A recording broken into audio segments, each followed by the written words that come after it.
बहुत बहुत नमस्कार करेंगे न्यूज 21 में आप सभी के साथ मैं हूं रतिका पांडे और आज देख रहे हैं आप जी हाँ राजनीति की खास चर्चा। आज के जो हमारे गेस्ट हैं उनके बारे में आपको बताना चाहेंगे। उन्होंने राजनीति में उम्र और अनुभव का कोई शॉर्टकट जो कह सकते हैं ना नहीं खोजा। आज हमारे साथ में एक ऐसी शख्सियत मौजूद है जिन्होंने महज 15 साल की उम्र में राजनीति की एबीसीडी सीखनी शुरू कर दी थी। आज 47 साल करीबन की उम्र में उनके पास 32 साल, जी हाँ मिनिमम बता रही हूँ मैं आपको, 32 से 35 साल का लंबा और तपता हुआ राजनीतिक सामाजिक अनुभव है। मेरठ की जमीन से लेकर मानवाधिकार की अंतर्राष्ट्रीय लड़ाई लड़ने वाले, भ्रष्टाचार के खिलाफ आवाज बुलंद करने वाला और हिंदू राष्ट्र वाहिनी से लेकर व्यापारिक हितों की रक्षा करने वाले अश्विनी कांबोज जी आज हमारे साथ इस तीखे और कड़क सवालों का सामना करने के लिए तैयार हैं और आज उनसे खास बातचीत में आप सभी का बहुत बहुत स्वागत करेंगे आज के हमारे खास मेहमान का। पर उनका स्वागत करने से पहले इनके लिए हम जरूर कहेंगे कि सूरज की तपन झेलकर चमका है ये किरदार। 32 सालों के तजुर्बे का नाम है अश्विनी कांबोज इस बार। जी हाँ, सबसे पहले हम चाहेंगे हमारे आज के विशेष मेहमान से हम सभी को रूबरू कराएं। अश्विनी जी, सबसे पहले तो आपका बहुत बहुत नमस्कार करेंगे आज की हमारी खास चर्चा में। बहुत बहुत स्वागत है हमारे स्टूडियो में आपका। नमस्कार जी अश्विनी जी, जिस तरीके से अगर मैं बात करूं महज आपकी अगर मैं बात करूं 35-40 सालों का करीबन आपको अनुभव है। 35 साल तो मैं मिनिमम बोध कर रही हूं, तो आपकी उम्र करीबन जैसे कि हमने देखा 47 साल करीबन है और अनुभव आपका 32 साल का, यानी अगर मैं मानूं तो सिर्फ 15 साल की उम्र के आसपास आपने राजनीति में कदम रख दिया था। तो वो जो कहते ना कि ये उम्र स्कूल जाने और खेलने कूदने की होती है, तो उस उम्र में ये सिर्फ बचपन का जोश था या किसी बड़े राजनीतिक सफर की एक सोची समझी शुरुआत कर ली थी आपने? मैं 14 साल की उम्र में पहली बार जब शाखा गया, वहां चीजें सुनी और सुनने के बाद ये महसूस हुआ कि कोई माध्यम हमें मिल रहा है जो हम राष्ट्र के लिए कुछ कर पाएंगे। तो संघ के प्रथम वर्ष किया, द्वितीय वर्ष किया और 18 साल की उम्र में मैं तृतीय वर्ष कंप्लीट करके सामाजिक गतिविधियों में सक्रिय हो गया था। 1994 से मैंने शुरुआत की थी और तब से लगातार किसी न किसी माध्यम से सेवा अपनी चलती रही है। जी जी बिल्कुल, आपने सही कहा कि इतनी कम उम्र में, अगर मैं दर्शकों से कहना चाहूंगी कि इतनी कम उम्र में जब लोग बच्चे होते हैं खेलने कूदने के बारे में सोचते हैं, खिलौनों के बारे में सोचते हैं, उन्होंने राष्ट्र हित के बारे में पहला कदम रख दिया था। बड़ी बात है वाकई में। सर, अब से अगर मैं अगले सवाल पर अब आऊं तो एक तरफ हिंदू राष्ट्र वाहिनी के राष्ट्रीय उपाध्यक्ष हैं, वहीं दूसरी तरफ आप ह्यूमन राइट्स इंटरनेशनल फेडरेशन के मुख्य निदेशक भी हैं। आलोचक कहते हैं कि मानव अधिकार सबके लिए होते हैं। जी हाँ, आलोचक को कहना है कि मानव अधिकार सबके लिए होते हैं और मानव अधिकार सर हिंदू राष्ट्र एक वर्ग की बात करता है। इन दोनों विरोधी विचारधाराओं के बीच आप संतुलन कैसे बनाते हैं? देखिए, जब पहली बार मैं इसके मंच पर गया था, अंतरराष्ट्रीय मानवाधिकार अन्वेषण संगठन का मंच था वो, और जब मैं पहली बार गया तो मुझे वहां तमाम विचारधाराओं के लोग मिले। जी बिल्कुल। उन सबकी अपनी सोच होती है, सबका अपना काम करने का तरीका होता है। जी बिल्कुल। अब अगर मेरी विचारधारा का कोई विरोधी है तो उसे ये भी नहीं कहा जा सकता कि कोई विरोध ना करे। विरोध कर रहा है तभी जो है चीजें आगे निकल करके आती हैं। तो मुझे कभी ऐसी कठिनाई महसूस नहीं हुई कि किसी ने विरोध किया तो मैं पीछे हट जाऊं, या कोई उसका अपना विषय है, उसका सोचने का अपना तरीका है, मेरा सोचने का अपना तरीका है। जब उस मंच के माध्यम से मैंने काम किया तो कोई 6 महीने बाद मेरठ प्रशासन को यह महसूस हुआ कि भाई ये सक्रिय है, तो प्रशासन कहीं ना कहीं निगाह रखता है। तो एक कार्यक्रम में जब वहां अरेस्टिंग की नौबत आई तो प्रशासन के कुछ लोग हमारे साथ आ गए, बोले ये अरेस्टिंग का क्या मतलब है, अपनी विचारधारा रखने की स्वतंत्रता है। तो जब प्रशासन के ही लोग हमारे साथ आ जाए तो कहीं ना कहीं फिर प्रशासन भी सोचता है कि बैकफुट पे आ जाना चाहिए।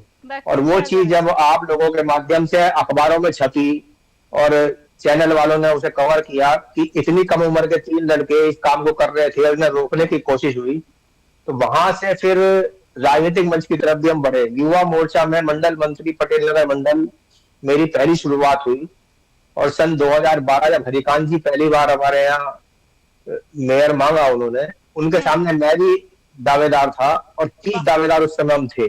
चलिए, ओबीसी वर्ग के अंदर, जिसमें मैं अकेला व्यक्ति था जिसपे नाम के आगे एमटेक पीएचडी लिखा हुआ था, यानी टेक्निकल पीएचडी और हाई क्वालिफाइड सिंगल पर्सन मैं उस समय था। क्या बात है, संगम, दोनों तो चीजों का संगम देखने को मिला।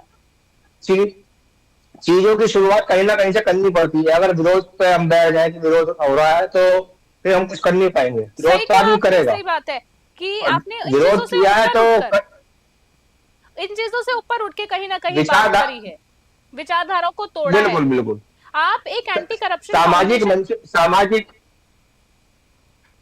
सर बोलिए। सामाजिक मंचों के माध्यम से जो काम हम राजनीतिक मंच पर नहीं कर सकते वो सामाजिक मंचों के माध्यम से हम कर सकते हैं। ठीक है सर, आगे सवाल मैं आपसे करना चाहूंगी समय को देखते हुए, क्योंकि जैसे कि जी अगर मैं बात करूं आपसे, जी काफी कुछ जी जानना चाहते हैं क्योंकि हम चीजों के बारे में दर्शक जानना चाहते हैं। जी तो आप एक एंटी जी जी करप्शन जी फाउंडेशन ऑफ जी इंडिया के राष्ट्रीय संयोजक है।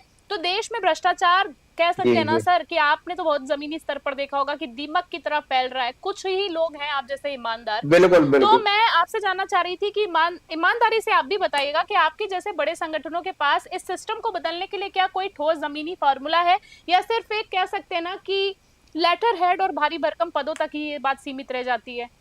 नहीं नहीं, देखिए हम इस तरीके से काम नहीं करते कि हमने एक पद ले लिया और फिर अपना जो काम लोग करते आए हैं। हम्म हमने जागरूकता के लिए स्कूलों के माध्यम से, कॉलेजों के माध्यम से हम समय समय पे एक एक्टिविटी चलाते हैं जिसमें हस्ताक्षर अभियान भी हुआ, काफी चीजें हुई। जी तो ये सब चीजें जब चलती है तो लोग जो समझ रहे हैं कि जो चला है सरकारों में 70 सालों में जो चला है, हम्म लोग उससे उबे हैं। हम्म इसलिए 15 साल में सरकार बदल करके चीजें चली है, वो इसलिए बदली है क्योंकि लोग उस चीज से उब चुके थे कि हम्म एक ही चीज, और सरकार ने उसमें कुछ किया नहीं। अब बदलाव आया है तो कुछ लोगों को उससे तकलीफ हुई। तो हम सामाजिक मंच के माध्यम से यही करते हैं कि लोग जाने, उन्हें अपने अधिकारों का पता नहीं है, इसीलिए वो रिश्वत देने और इन सब चीजों में ठीक आगे है। बढ़ करके फिर अपना कहीं ना कहीं इन्वॉल्व हो जाते थे।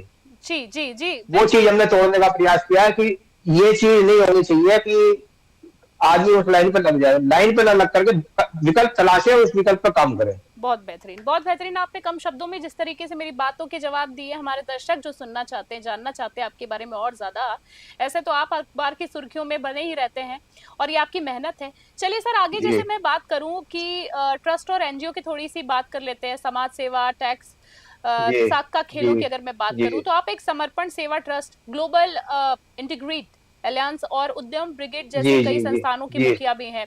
तो अक्सर नेताओं जी पर ना जी आरोप लगता जी है कि वे अपनी शाख को चमकाने के लिए या फंड्स मैनेज करने के लिए एनजीओ का जाल बुनते हैं, ये लोगों का ऐसा मानना है।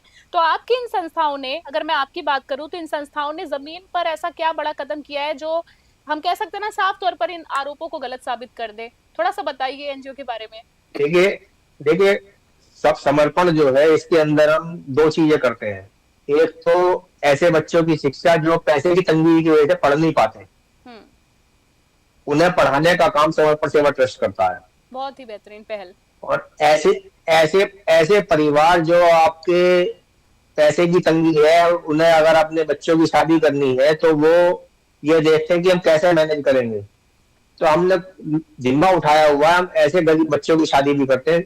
हर साल हम 8 शादियां करते हैं उसमें।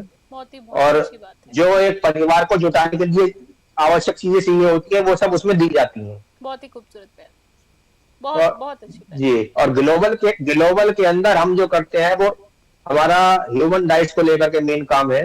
ह्यूमन राइट्स में लोगों को अपने अधिकार ही नहीं पता। सही हमारा बात। अधिकार क्या है, अपने अधिकारों को लोग जानते ही नहीं है। तो सामने वाला उसे जैसे मर्जी चाबी घुमा करके जो है अपने हिसाब से चला लेता है। और जब हम अपने अधिकार जानेंगे हमारे अधिकार है क्या, हम्म, तो हमें कहीं ना कहीं उन चीजों को फिर करने में आसानी रह आसानी जाती है। हो जाती है, ऐसा आसानी हो नहीं है जाती कि फिर कोई भी कुछ भी कहे। है। जी बिल्कुल। जी जी जी जी। जैसे कि अगर मैं जैसे आपकी प्रोफाइल जो मेरे पास आई पहले तो मैं ये कहूंगी कि वास्तव में आपका ये जो इतने सालों का अनुभव है, आपकी आज प्रोफाइल में जो मैंने देखा वो तो चंद शब्दों में था, पर बहुत ही खूबसूरत आपने काम किया है। आप जैसे कि इसमें मैंने ये चीज भी जी देखी थी कि आप किला रोड व्यापार संघ के मीडिया प्रभारी भी हैं। हर पार्टी देखिए कहती है ना जी कि जी व्यापारी देश की रीढ़ है, व्यापार देश की रीढ़ है, व्यापारी भी देश की जी रीढ़ होते हैं, लेकिन जी जीएसटी जी जीएसटी टैक्स और सरकारी कह सकते हैं ना अफसरशाही पे सबसे ज्यादा वही पिसता है, वही इंसान एक पिसता है। तो क्या राजनीतिक दल व्यापारियों को सिर्फ वोट बैंक और चंदे की मशीन समझते हैं? आपने इसके खिलाफ क्या स्टैंड लिया है? देखिए, व्यापारी किसी भी वर्ग में हो, व्यापारी वर्ग जो है वो कोई वोट बैंक नहीं है। व्यापारी को आप वोट बैंक नहीं कह सकते, वो इसलिए नहीं कह सकते क्योंकि वो समाज से कुछ ले नहीं रहा, व्यापारी समाज को कुछ दे रहा है। मैं अगर कोई दुकान करके बैठा हूं तो मैं आपसे कीमत जरूर ले रहा हूं उस चीज की, जो मैं बेचता हूं उस कीमत तो ले रहा हूं, लेकिन एक सर्विस प्रोवाइड मैं आपको करा रहा हूं, तो हम सर्विस प्रोवाइडर हैं। हमारे माध्यम से आप, किसी की बर्तन की दुकान है, किसी कपड़े की दुकान है, वो चीज आप तक पहुंचने का माध्यम है कंपनी के और आपके बीच में, ग्राहक के बीच में ये माध्यम है दुकानदार। तो वो उसकी समस्याएं होती हैं, हर बाजार की अपनी समस्या होती है, उन समस्याओं पे जो चिंता करके उस व्यवस्था को चला जाएंगे, वो चिंता होनी चाहिए। मेन चीज है कि आप किस तरीके से उसे चला रहे हैं। ठीक है। व्यापार संघ बना करके केवल व्यापार संघ बना दिया और वो चीज नहीं हो सकती। व्यापारी की समस्या, उनका निराकरण भी जरूरी है। जरूरी है, बेशक जरूरी है। कहीं ना कहीं जो हमने रीड वाली बात कही वो सही है। अश्विनी जी, आज की चर्चा का आखिरी 2 सवाल मैं आपसे करना चाहूंगी जो कि बहुत इंपॉर्टेंट है। अश्विनी जी, आपकी अगर मैं बात करूं, आपने मात्र 15-14, जैसे कि आपने 14 साल बताया, 14-15 साल की उम्र में से राजनीति में लाठियां भी खाई हैं, संघर्ष भी किया है, और आपके साथ शुरू होने वाले कई लोग आज विधायक, सांसद भी बन चुके हैं। आपका नेतृत्व भी उनको बहुत अच्छा मिला, लेकिन आप आज भी मोर्चा और संगठनों में ही संघर्ष कर रहे हैं। आपने बहुत नाम कमाया है, पर सबसे बड़ी बात है आपके बारे में ये भी देखा है कि आपने संघर्ष बहुत किया है, पर आज लोगों के दिलों पे राज करते हैं। तो मैं ये भी जानना चाह रही थी, क्या इस सिस्टम ने आपके 32 सालों के त्याग की सही कीमत लगाई है? आपको क्या लगता है, क्या आपको जानबूझकर फ्रंट लाइन पर आने से कभी रोका गया है? कीमत नहीं लगा सकते। कीमत इसलिए नहीं लगा सकते क्योंकि हमने काम करना है। काम करने के लिए मैं मान लिया आज विधायक हूं, तो फिर मेरी एक बाउंडेशन हो जाएगी कि आपको ये करना है। और अगर मैं एक दायित्व पे हूं तो मैं उस दायित्व से अलग हट करके समाज के लिए कुछ करने की सोचूंगा, तो उसमें कहीं ना कहीं सामाजिक रोल मेरा रहेगा। और अगर आप जिम्मेदारी पे रहे, आप मंत्री बन जाए, विधायक, सांसद बन जाए, तो फिर आपका एक लाइन खिंच जाती है, आपको वही करना है जो कहा जा रहा है। बिल्कुल सही कहा। फिर आप खिलाफत नहीं कर सकते। आप पद पे आप खिलाफत कर सकते हैं, आपकी नाराजगी हो सकती है, लेकिन फिर तो आपको उसी हिसाब से काम करना पड़ेगा। जिम्मेदारी आपको मिल गई। आपने देखा होगा पदाधिकारियों की नाराजगी कई बार सरकार सुनती है, वो इसीलिए सुनती है कि उसे मालूम है कि ये जिम्मेदारी पे बैठा है और हम लोगों को झेलते हैं।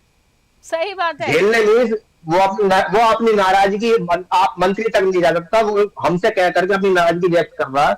उसे हम जब सुनते हैं चीजों को, तो हम उसका जो प्रयास करेंगे। हर आदमी तो मुख्यमंत्री, प्रधानमंत्री के पास नहीं जा सकता, तो वो कहाँ जाएगा?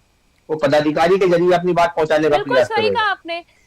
दर्शकों को बताना चाहूंगी, मेरा अपना रोल है, मैं उस रोल को अपना निभा रहा हूँ।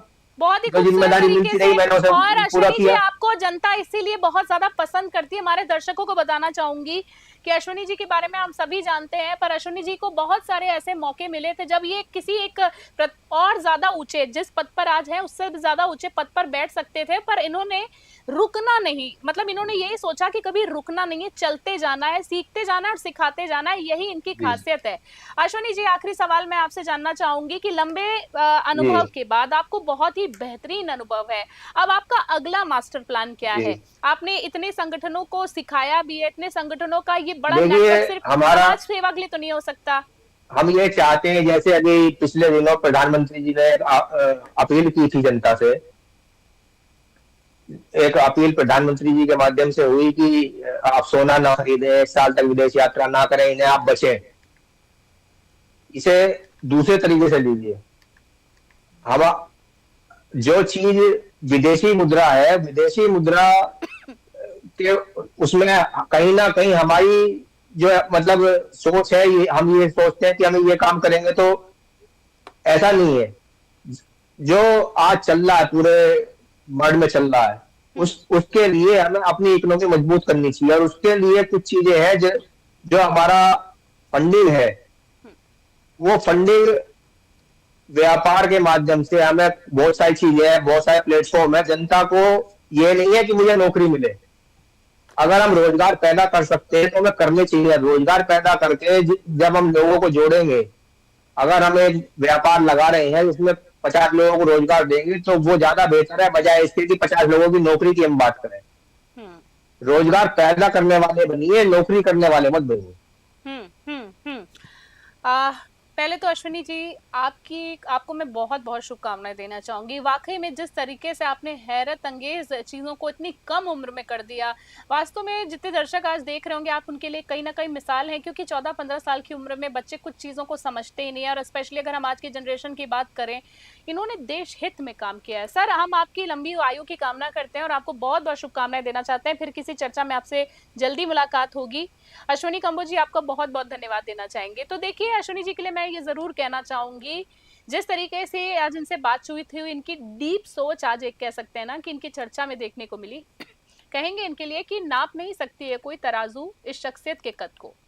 इन्होंने जिया है हर पल सुधारने को, इस जग को सफर लंबा है मगर हौसले अभी भी जवान है, ये तो बस शुरुआत है, अभी आगे पूरा आसमान है। तो ये थे हमारे साथ अश्विनी कंबोज हमारे साथ थे, जिन्होंने बेहद बेबाकी से मानवाधिकार, भ्रष्टाचार हो, व्यापार हो, अपनी करीबन 32 से 35 साल की राजनीतिक यात्रा के हर चीजों के ना एकदम बेबाकी से, कड़क तरीके से, एकदम सरलता भी दिखी इनकी बातों में जवाब दिए। तो राजनीति के पदों का होना एक अलग बात है, लेकिन उन पदों को जिम्मेदारी से निभाना दूसरी बात है। अब ये देखना है कि इनके अनुभव कि ये जो लंबी पारी है आने वाले वक्त में देश और प्रदेश की राजनीति को और कितनी ऊंचाइयों पर ले जाती है। फिलहाल इनका बहुत बहुत धन्यवाद देना चाहेंगे। तो आज की खास चर्चा में इतना ही।